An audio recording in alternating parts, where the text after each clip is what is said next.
Da, ja sam imao priliku da učestvujem na prvom HIA programu u Sarajevu 2016. godine. Prije svega, Humanity in Action Fellowship program je jedan od najboljih fellowship programa u svijetu.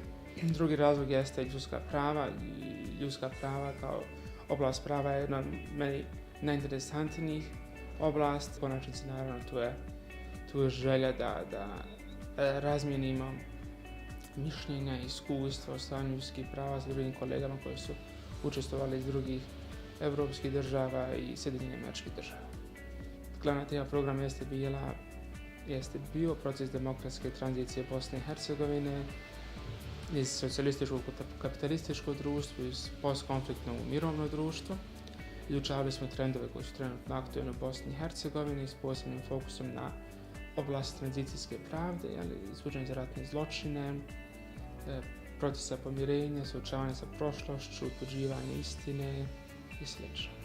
Kao pravnik o ljudskim pravima, kao sektoru prava, kao oblasti prava, nešto se intenzivno razvija i što će sigurno biti aktualno u budućnosti. I u tom smislu je Humanity in Action program doprinio otvaranju drugih pogleda na ovu oblast i različitih segmenata ove oblasti. Posebno ja prvo govorim o pravu ljudskih prava u Sjedinjenim Američkim Državama i različitom poimanju određenih pojmova kao što je diskriminacija, kao što je rasizam.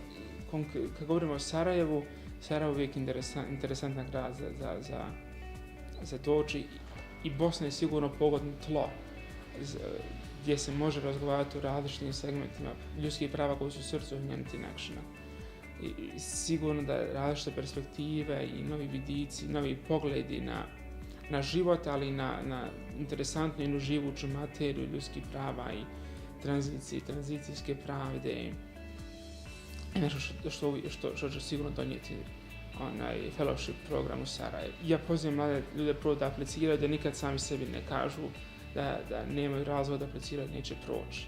Ne znate da li ćete proći dok ne aplicirate. Dakle, nemojte upadati u te zamke